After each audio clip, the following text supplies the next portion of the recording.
Hey guys, we are here with the Vega protocol.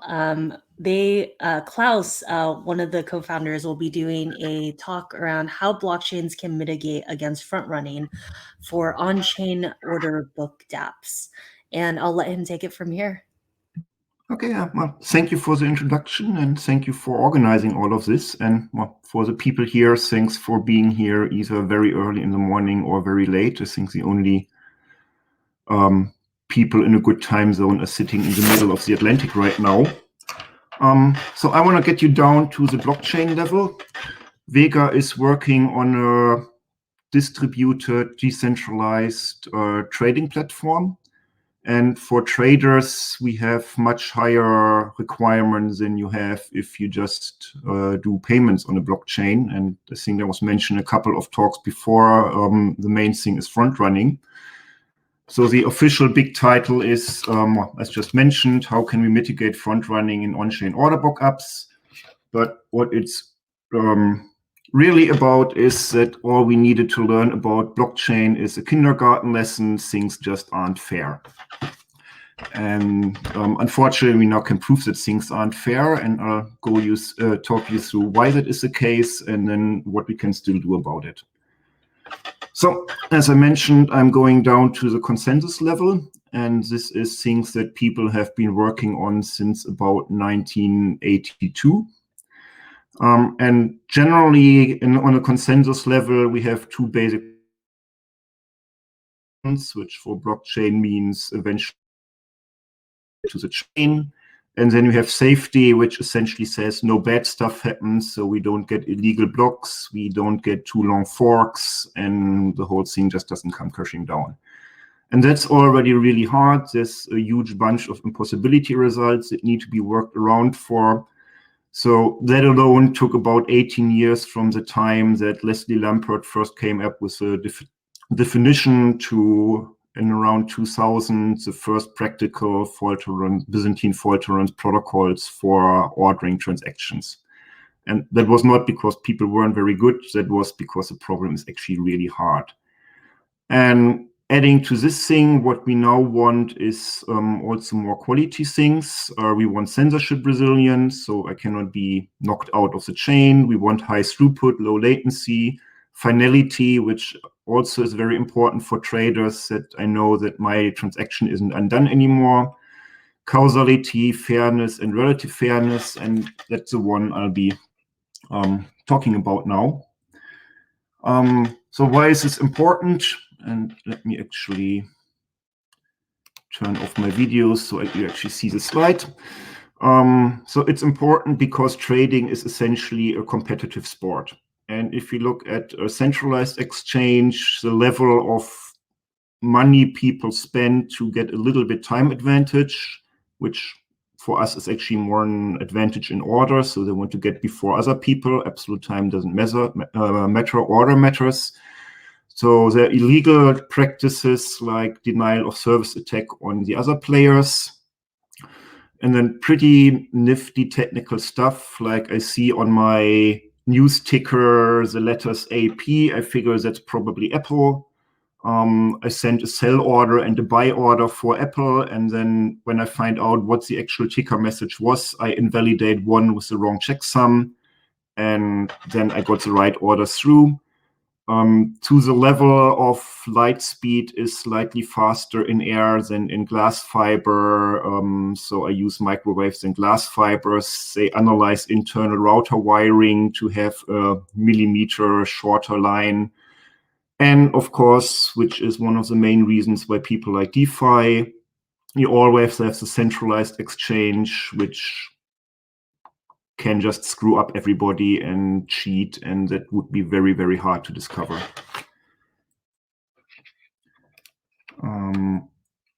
Now, if we go decentralized, we solve the latter problem, but the price is that we now open ourselves up to a whole new thing of the world of attacks.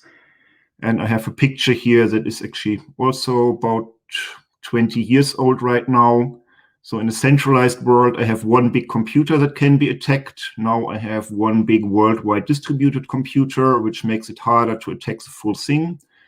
but I now need to coordinate, and an attacker may have access to the internals of our distributed system. So some validators could collaborate with an attacker, and that is now more likely than before, because now I have a lot of people that could collaborate rather than one entity. So I always need to assume some validators are distrusted. I can do a denial of service attack on the internal communication.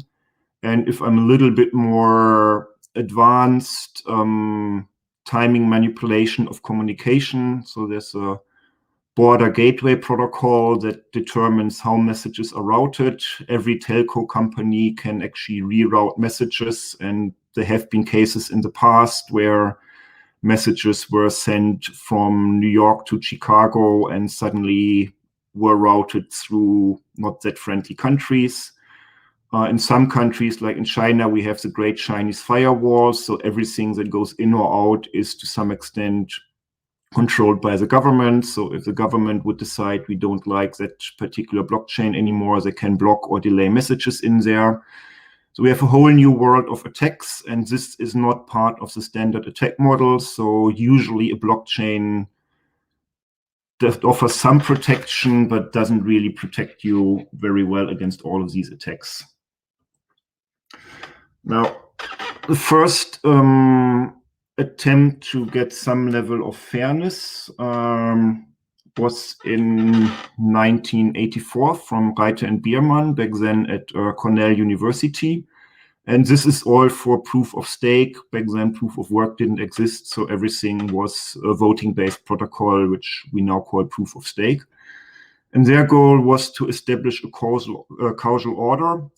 So if I see that somebody else is buying a lot of Apple stock and I figure maybe they know something I don't, so maybe I should buy Apple too, then my order should not come in before their order.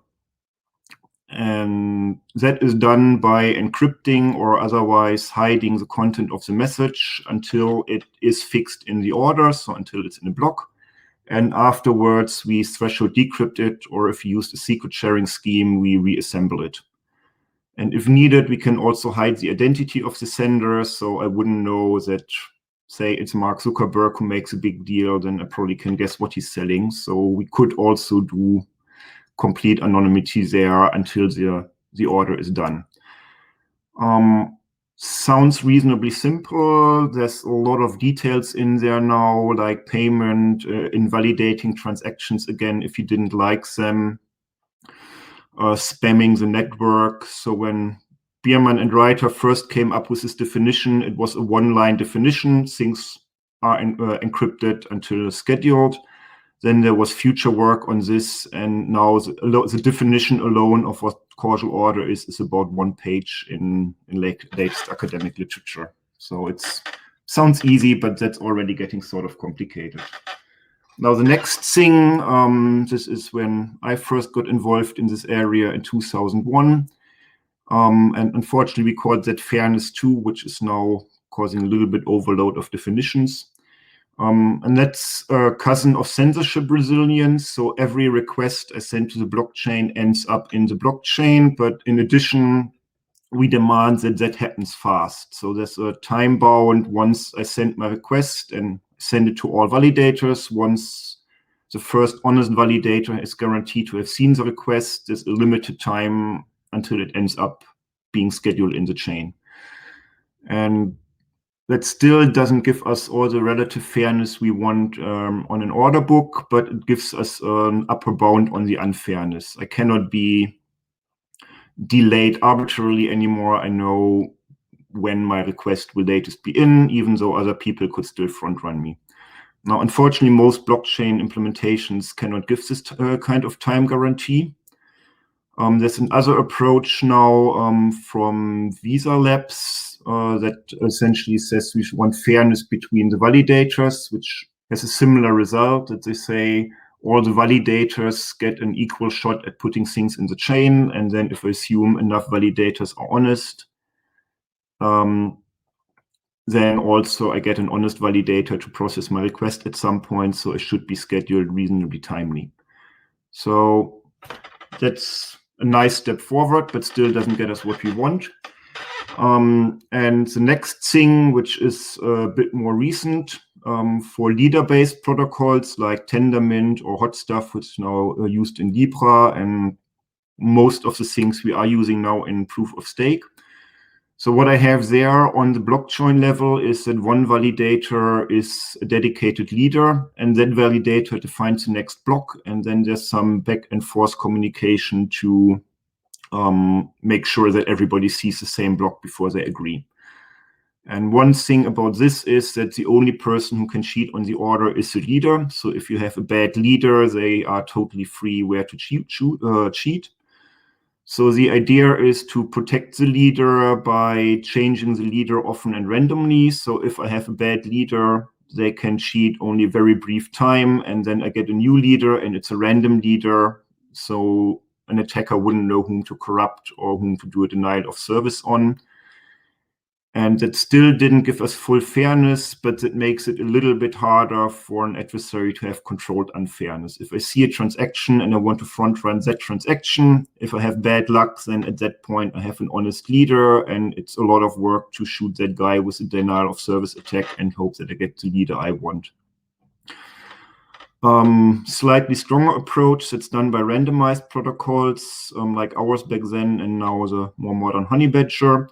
Everybody acts as a leader in the beginning, and after they did their job, we chose which leader we liked.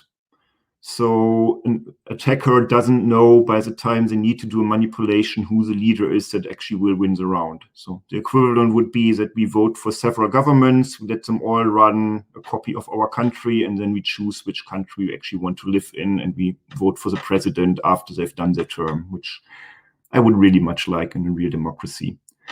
So fairness violation here are still possible, but it's harder for an attacker to control the level of unfairness. But for us, it still wasn't good enough.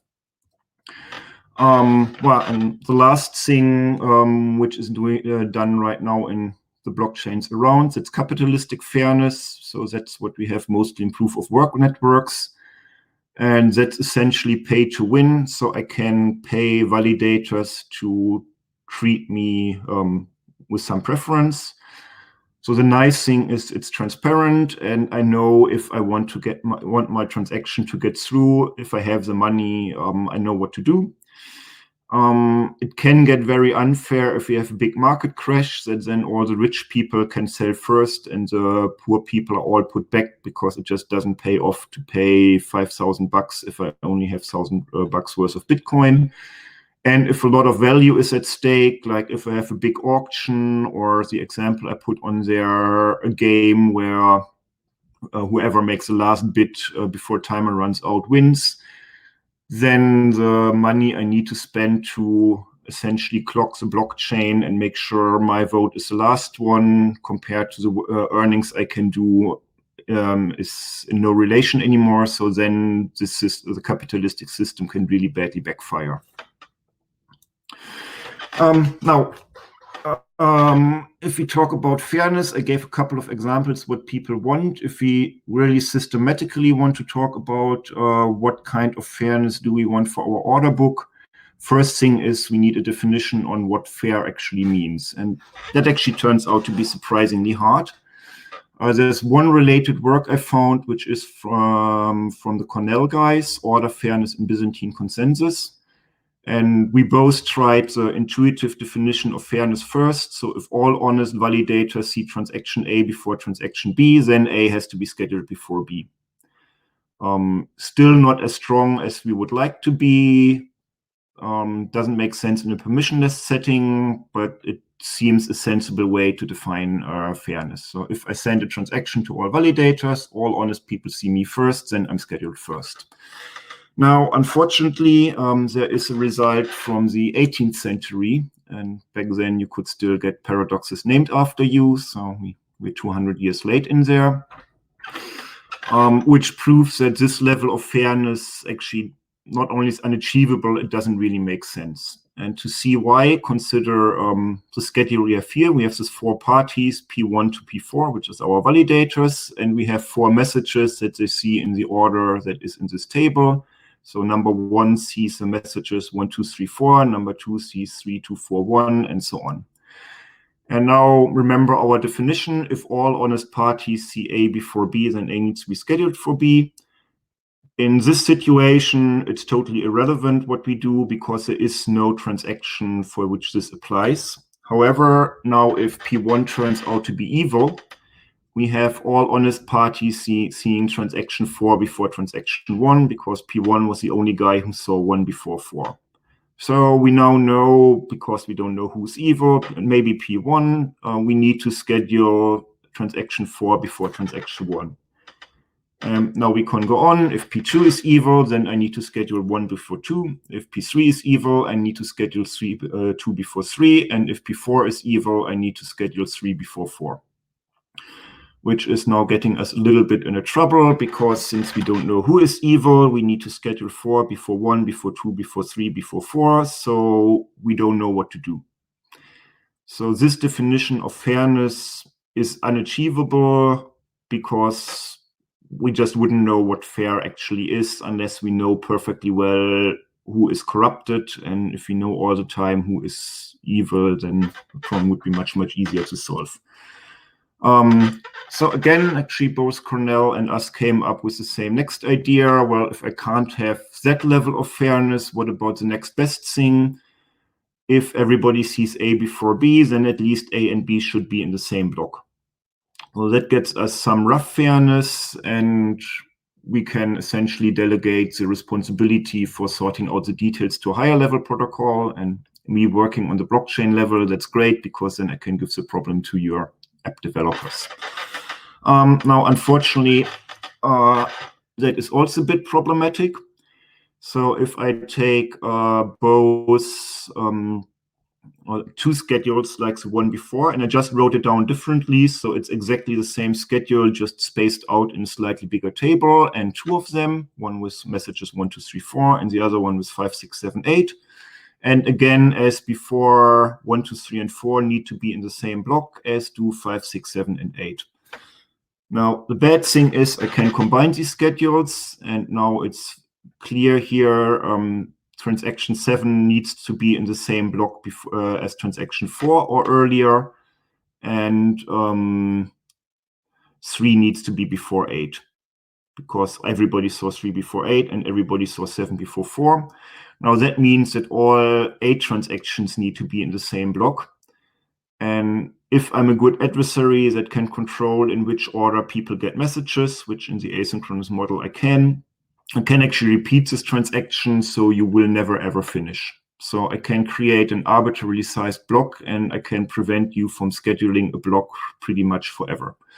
So it's not as impossible as a previous definition, but it's a little bit troublesome.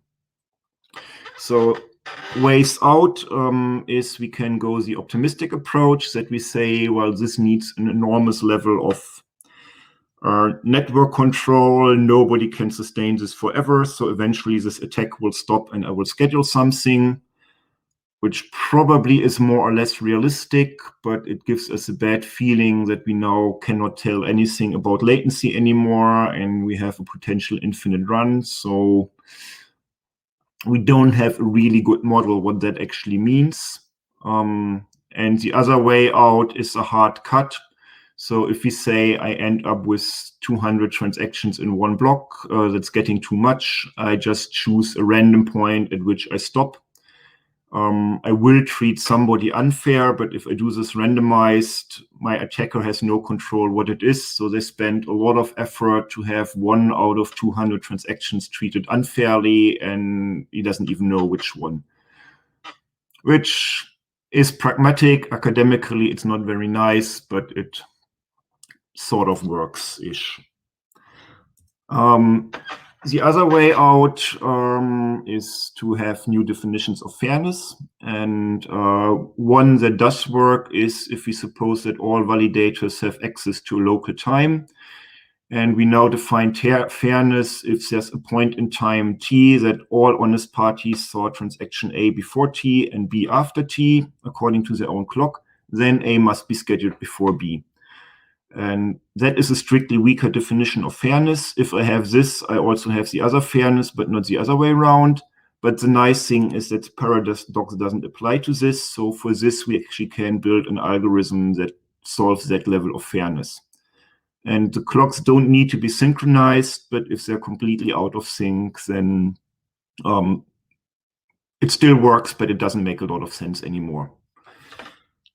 And I'm over my 20 minutes now. So if you want to have the gory details, that's the two main papers are doing this, the Cornell version and our version.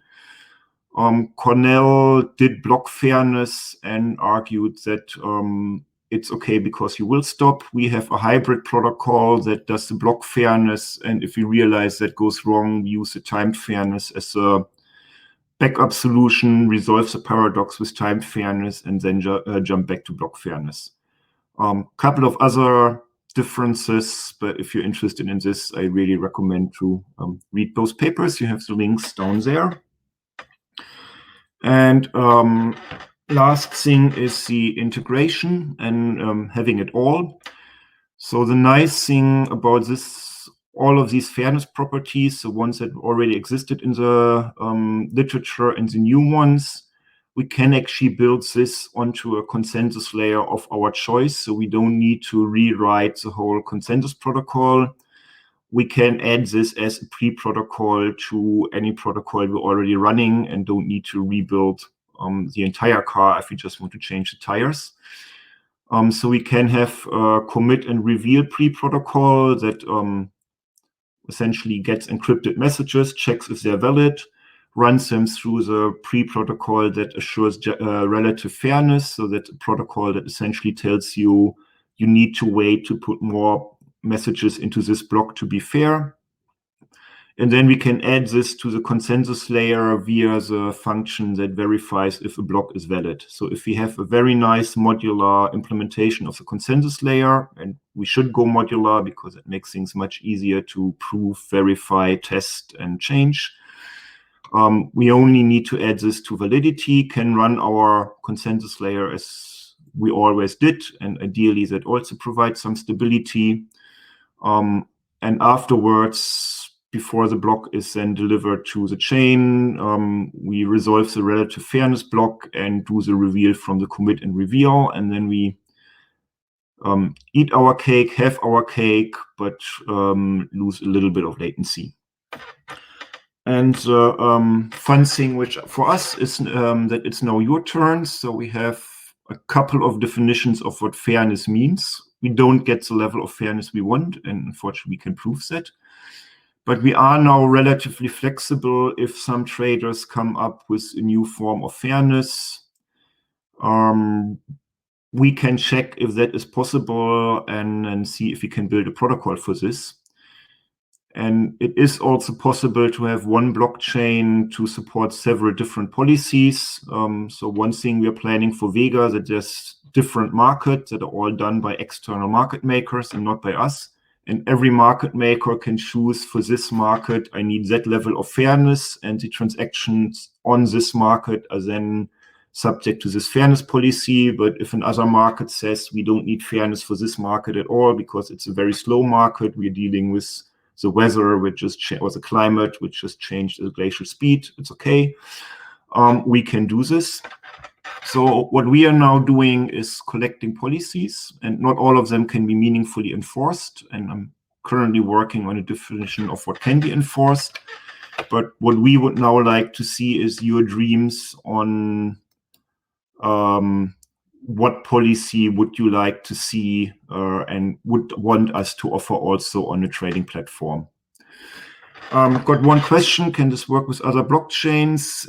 Yes, if you implement that protocol, it can be put on top of other blockchains. It does help if it's a permissioned blockchain. The main reason for this is that if I have a definition like all honest parties saw a transaction before another transaction, I need to have some concept on what all honest parties means. So if I'm on Ethereum, where everybody can decide tomorrow I'm an honest party for 5 minutes, then we don't know how to actually define fairness in a meaningful way. But apart from this, or even if you say I have a pre-protocol that is permissioned and put this on top of Ethereum, that will work. It will work fine with Ethereum too. With current Ethereum, yeah, it's a little bit of a stretch, so I wouldn't do it. We haven't implemented it at this point. It's somewhere on our agenda, but I would need to check with our engineering on where on the agenda it actually is, and still fine-tuning definitions and looking for more fairness to make sure we then implement the right thing that people actually want. So do we have more question, comments, Rotten Tomatoes, job applications, snoring? I think people are probably a little tired right now, but let's wait for maybe I have that effect on one people. or two more questions, if possible. Oh, yay. No, that's not a question. Oh, there are. Okay, we have another question. And maybe we can close it out with that. So the trade sent in the clear is independent of our fairness protocol. Send it in the unclear would be the commit and reveal and causal broadcast that I mentioned before. So the fairness works independent on that, but as I put on the integration slide, the recommendation would be to at least allow market makers to offer both, so that we have commit and reveal where trades are encrypted and only decrypted after they're clear, and in addition have fairness. So if we have, say, a market crash, we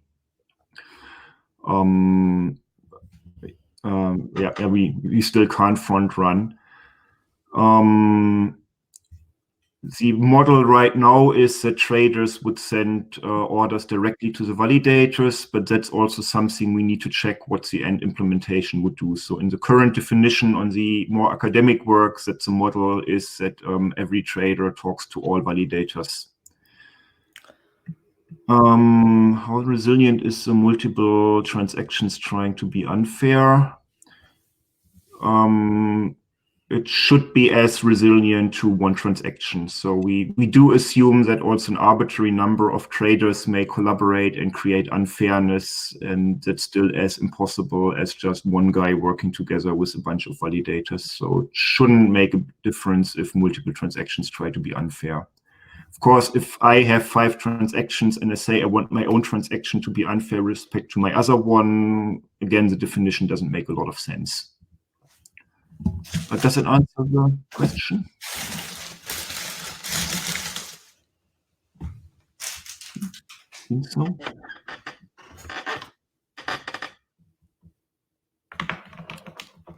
Okay, do we have more questions or clarifications on any answer I gave? Yes. No, they don't need to arrive simultaneously. So what traders should assure in that sense is they arrive at the validators as soon as possible. The protocol also assures, so every validator that sees a message for the first time also sends it to all other validators. So if a trader chooses to only send it to one validator, that's fine. It still works.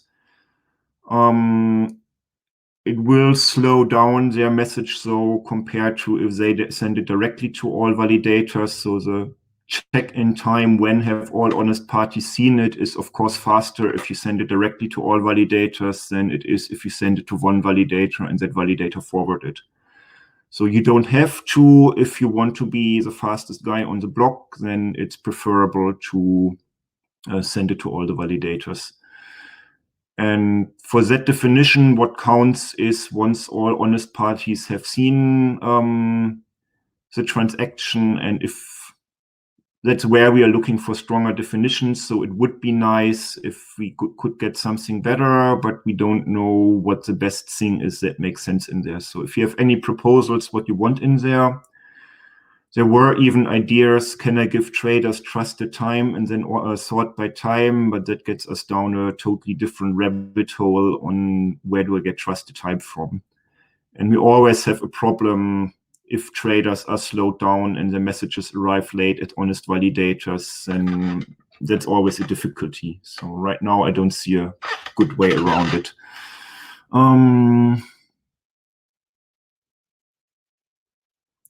So what if the validator sees the message, creates a front run, and sends it to other validators? So that's exactly that point. So if the other validator saw my message first because I send it directly to them, or the other validator send it faster, that's good. If that validator is then so fast that all honest parties see that message before mine, then that attack would work, yes. And it would be nice to find something so that sort of future work can we avoid that somehow, but for now that is indeed a possible attack. What about incentives and enforcement? So right now that protocol is sort of self-enforcing, so it's in the safety properties of the protocol that apart from things we just discussed, like one validator trying to send it very fast to all its peers and maybe DOSing the honest parties so that gets there slower. That's possible. Apart from this, we don't need any enforcement at that point. If somebody obviously cheats, that is detectable and they could then be kicked out. But so far, this scheme doesn't need a separate incentive or enforcement thing. It's sort of a self-enforcing safety property.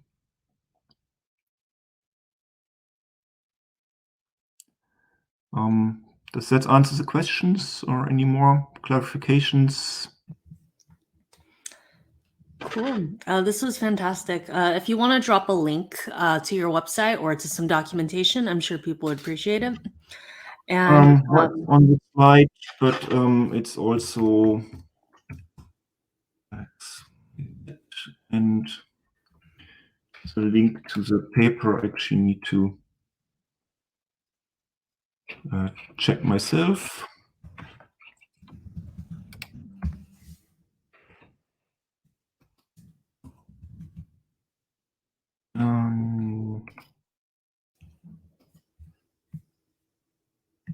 Do you see the link there, or should I put it also in the messages? I think Tamlin put it in there. Okay, perfect. Okay, perfect. Thank you so much. And yeah, really we'll great. just read our stuff. The Cornell stuff is cool too, and I also like people comparing and giving comments on, oh, I like this about that work and that about that, and then get the joint perfect work out of it. Sounds perfect. Thank you so much for this talk. If you have any last words, let us know. Otherwise, we're going to close out the night. Our first session tomorrow starts at 8:30 a.m. So if you guys can show up, that'll be great. That will be Starkware. All right. Thank you so much. We're going to close out now. Thank you. Night. Okay, thank you. Good night. Good night.